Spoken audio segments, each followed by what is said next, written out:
Hugo, and funnily enough, this was exactly what Hugo would have liked to have fulfilled for his game plan, ironically.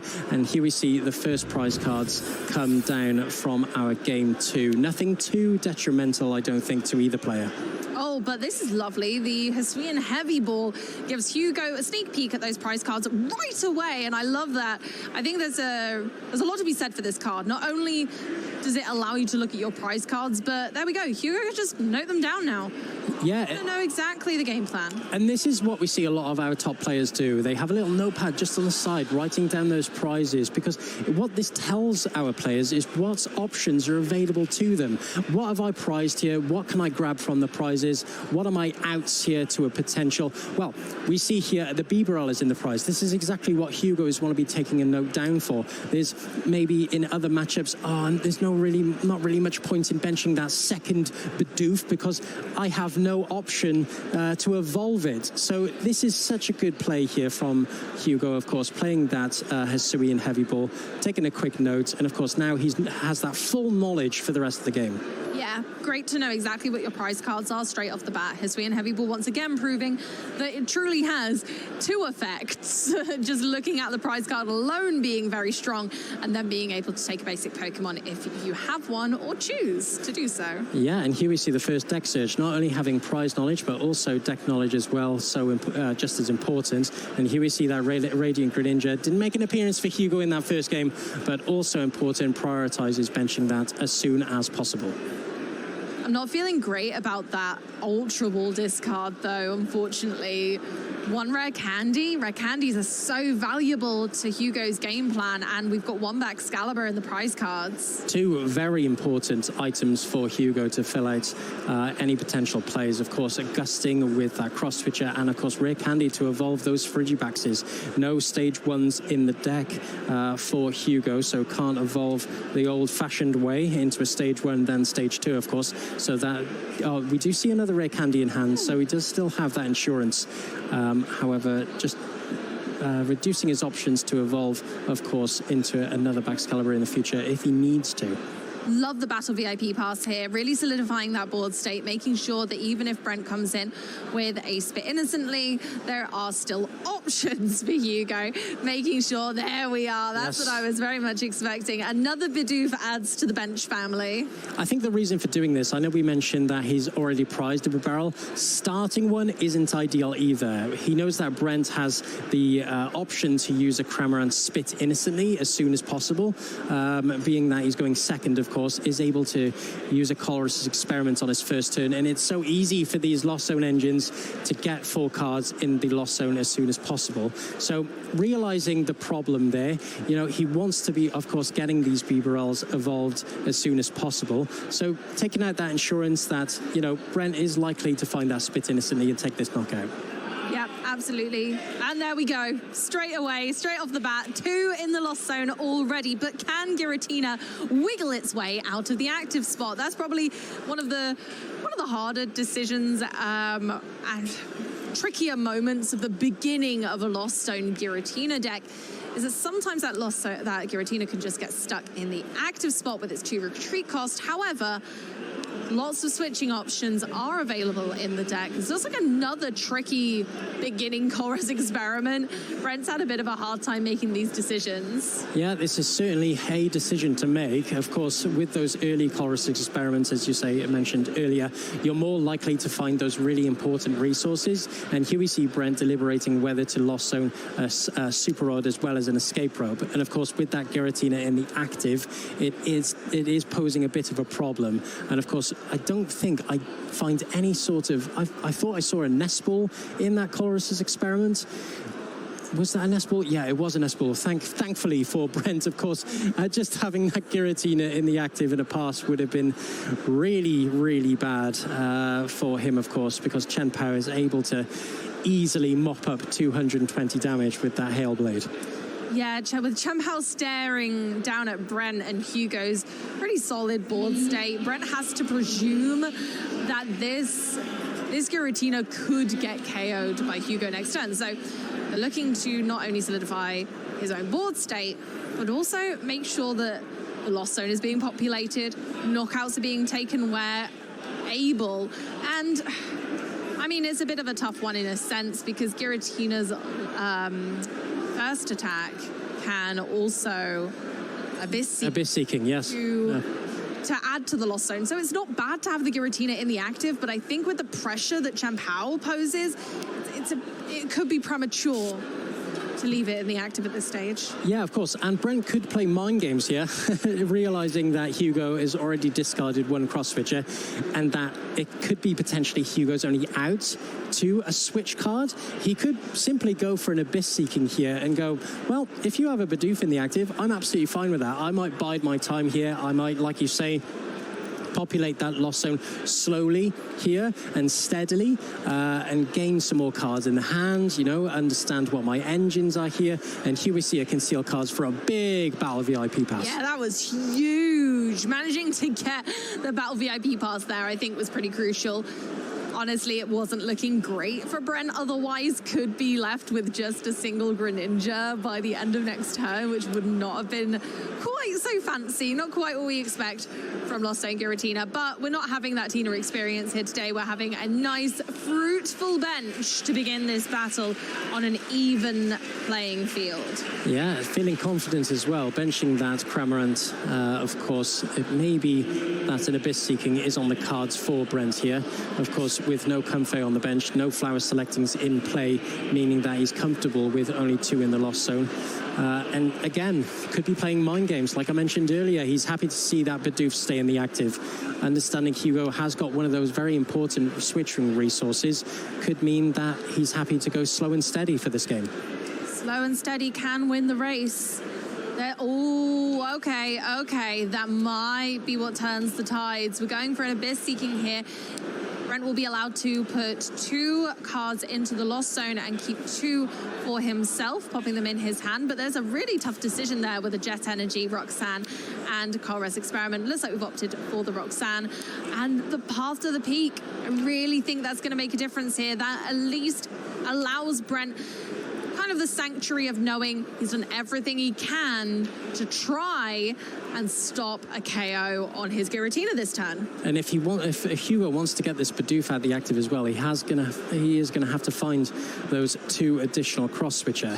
Now, none are in the prizes, so he still has 3 available to him in the deck. However, finding them is another problem in itself.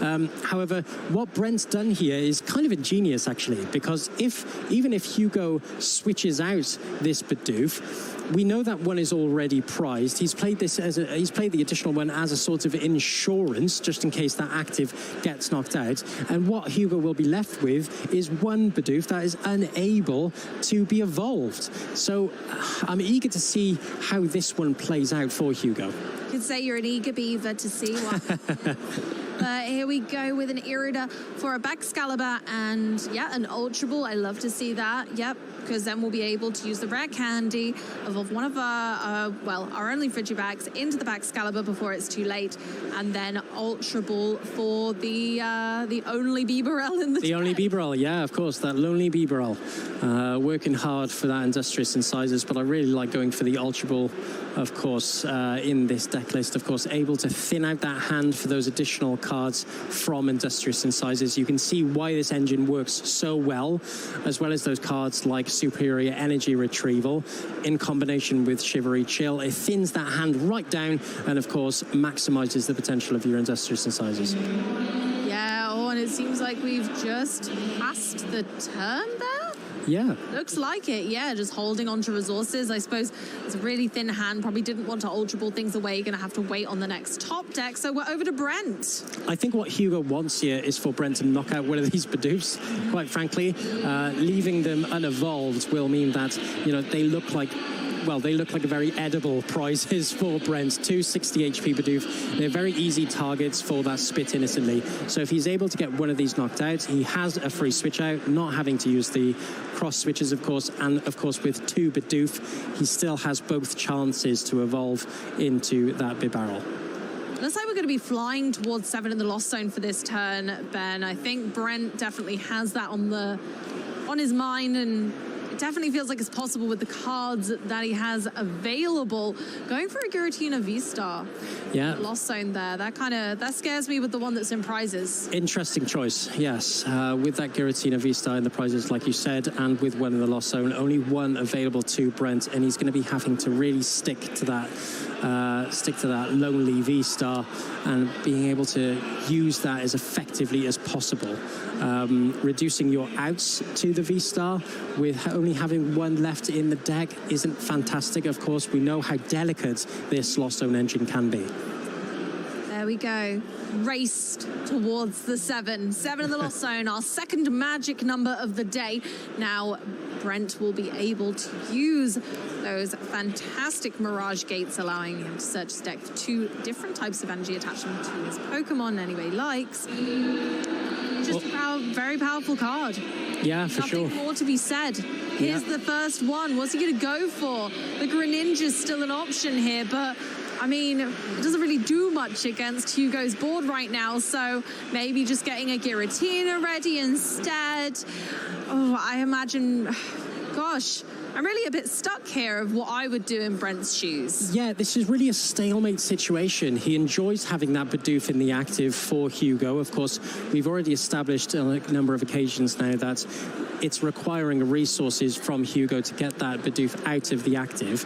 However, what Brent's doing here, he's slowly but surely getting his board state set up for those later turns. If he's able to gust next turn against that Chen Pao, this would be a really advantageous position to be in for Brent. We have a large contingent of Pokemon with a bewildering mix of moves. However, which one to use at the right time is really going to show whether skill is going to rule the day here. Now, evolving into the V-Star is very interesting, right? Because I think if Hugo is able to respond with a knockout somehow on this Giratina V-Star, it leaves Brent with none in the deck, none in hand either. Oh, and takes the knockout against the Bidoof. So Brent initiating this prize race in game 2 of our round 13. We've started the first leg of the race. Let's see if Hugo can respond, whether the pace has been set or if Hugo needs a little bit more time to get set up effectively. And this is exactly the problem now for Chen Pao. Doesn't play any boss's orders, right? So the only gusting options for Hugo will be those cross switches. Promoting the Chen Pao, he doesn't like his odds into finding those cross switches, but really needs to get rid of that Giratina V-Star.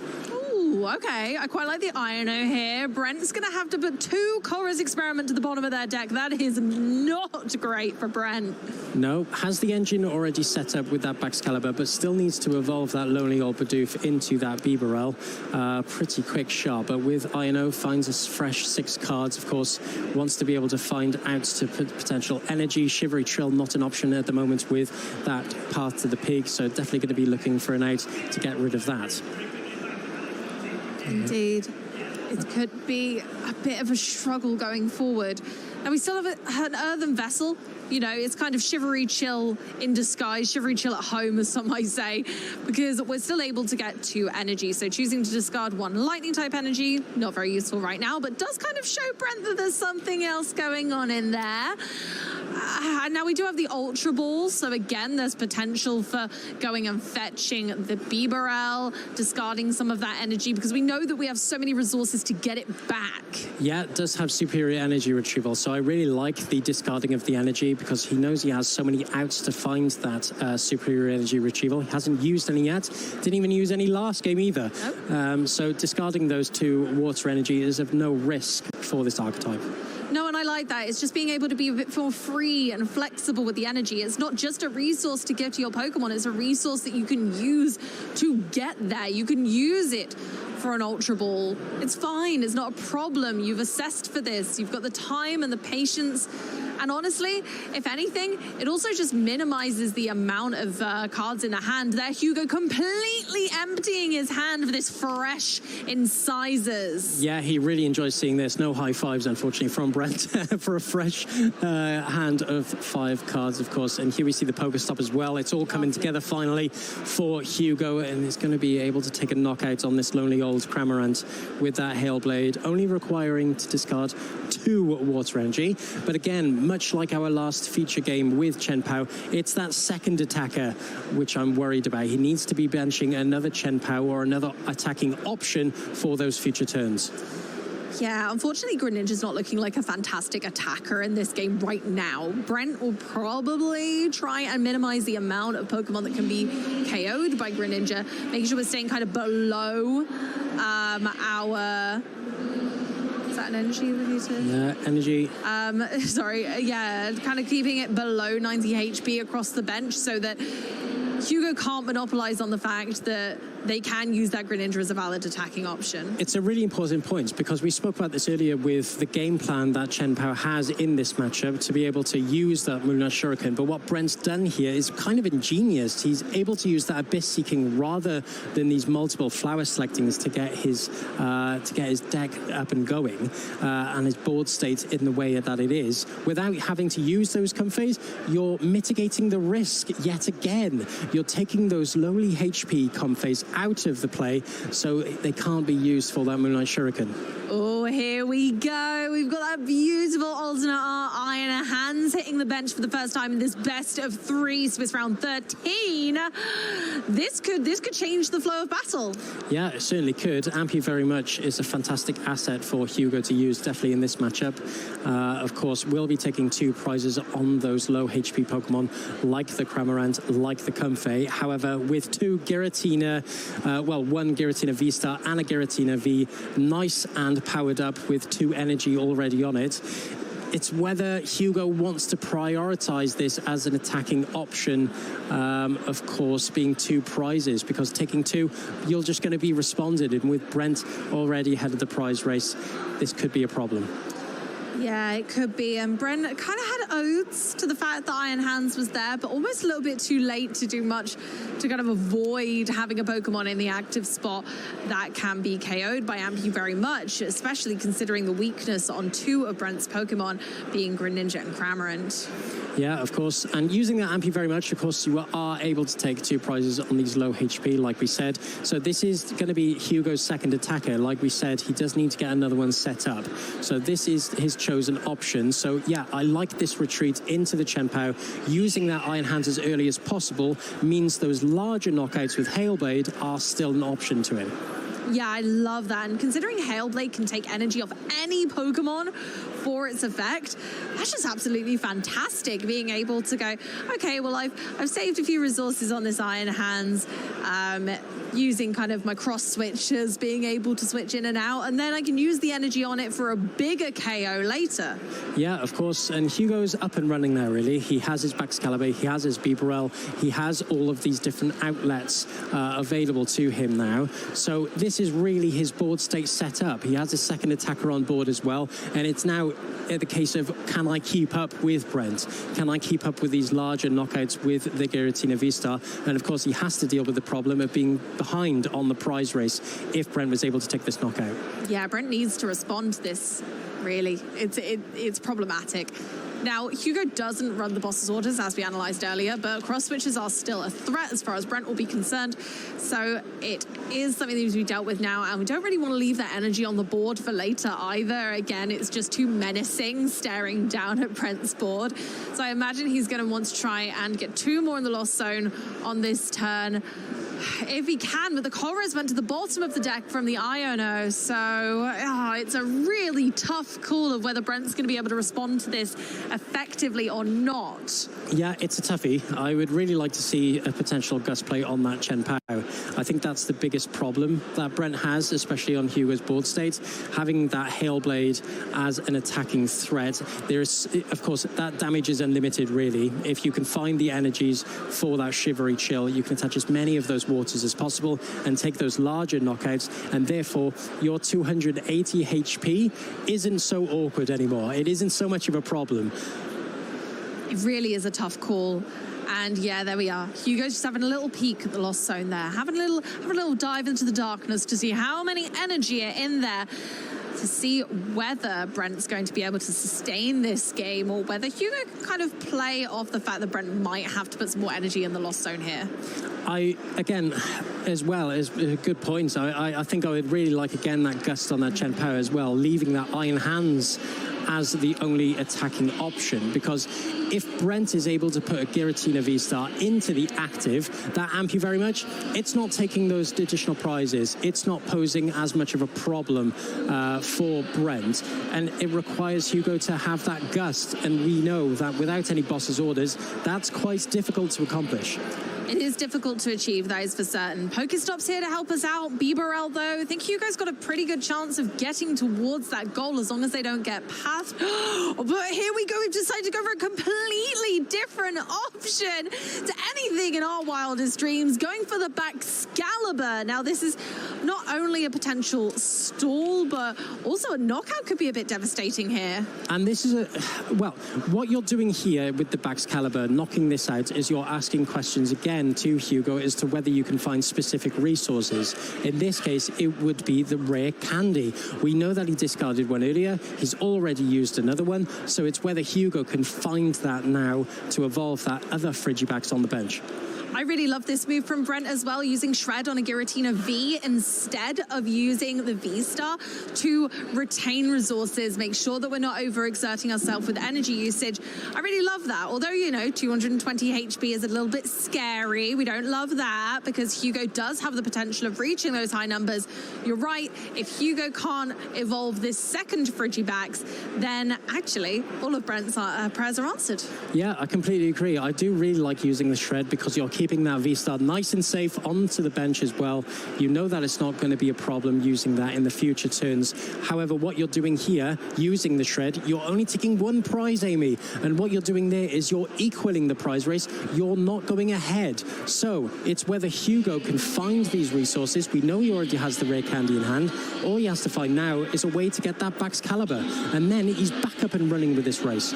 Yeah, you're quite right. It may not be enough to keep Hugo down for very long. There is the rare candy in hand. And yeah, we did see, you know, rare candies are that finite resource, as we've spoken about. If you manage to take out enough Baxcalibur, or if Hugo is forced to discard some rare candies at some stage, then actually, you know, we can end up with no Baxcalibur on board, and that's just devastating for any Chen Pao player. Yeah, of course. And here we see the Shivery Jill getting another 2 energy into the hand. Of course, we imagine they will be attached to that Chen Pao sometime soon if Hugo was able to find that Baxcalibur. I think what he was trying to do there is with that Super Rod, he's deliberating whether he wants to play this now or whether he wants to draw from the Industrious Incisors. What you're doing with the Shivery Chill, you're adding cards to the hand, and therefore it puts that Industrious Incisors that little bit less effective. It does have 2 superior energy retrieval in the hand, of course, but Super Rodding them back in, you're not going to be able to use them as much. We're still digging, but to no prevail. Greninja's drawn us into 2 Pokemon by the looks of things. Not particularly helpful. No, not of course. Oh my goodness, this isn't looking great, to be honest, Ben. Does have the Irida, I think. There's the Irida coming down, so that will be able to find the Baxcalibur, that all-important one Baxcalibur. But the biggest problem here for Hugo, with that rare candy being used this turn, what that will mean is that, of course, there are no more rare candies to use. So if Brent was able to gust up that Baxcalibur once again, it'll put Hugo in a real tight spot. Yeah, it very much could. I mean, yeah, did Brent Super Rod the Baxcalibur back in? He only runs 2 Baxcalibur and one's in the prize cards. I thought he did Super Rod that one back in. Did he Super Rod a Frigibax accidentally? He's going to have to Irida for... Is it there? Wait, no, it is there. No, that's not. I don't think he put it back in. Did he not put the Baxcalibur back in? I thought he... It doesn't seem to be there unless he's really having a sort. Well, could be having a sort. Well, if he hasn't, he's in a much more difficult spot than I ever thought he would be. Oh no! I think maybe a little. Unfortunately, fortunate moment has meant that we're going to have to take a cross switcher and a Frigibax. I mean, he still has all that energy put onto the Iron Hand, so that still is an out for him to keep up with this prize race. But unfortunately, without that Baxcalibur, he wouldn't be able to take a knockout on either of these Giratina V-Star or Vs. Yeah, unfortunate for Hugo there. I mean, I got confused with that water Pokemon there, so maybe he did also. unable to find that Baxcalibur from that rare, from that Irida, sorry. And here we see the first Pokestop. Oh, not fantastic. I don't love that. No, that's a whole lot of hand clogging there. We don't love it for Bibarel. Bibarel's like, oh, what am I supposed to do with these? Hey, we love our Battle VIP pass, but not on turn 7 or turn 8 for Hugo. And here we see the benching of that other Frigibax, of course, understanding that Brent does still have that Moonlight Shuriken on the bench with that Radiant Greninja. And now it's what options does Hugo really have? I don't think he even had the second cross switcher in. Oh, that's super unfortunate. If Hugo would have had the second cross switcher, we could have been all right, because Frigibax is fine to be evolved next turn. You know, Iron Hands into a Comfey, great, taking him down to 2 prize cards. I thought maybe we still had a chance here, but this could be Brent's shining moment to just pull so far ahead in this race that Hugo can't come back. I certainly think it might be. I think with Hugo, with that unfortunate play, I think now that Brent's going to be taking these 2 prize cards on this Chen Pao, I think it puts him in such a fantastic position. Both Giratina V-Stars now evolved as well. Just 1-star Requiem on this existing Iron Hands EX on the bench will give him the game here in this round 13. Kapow! Major damage. Brent, and there it is, the handshake to seal the deal. Unfortunately for Hugo, there was no coming back from no Baxcalibur, and that's exactly what Brent was betting on. Yeah, unfortunate there. I think both players are also discussing the problem that was there, but fortunate for Hugo, still has a fantastic record going into the rest of our Swiss rounds. But our winner, Brent Hermans, putting Giratina V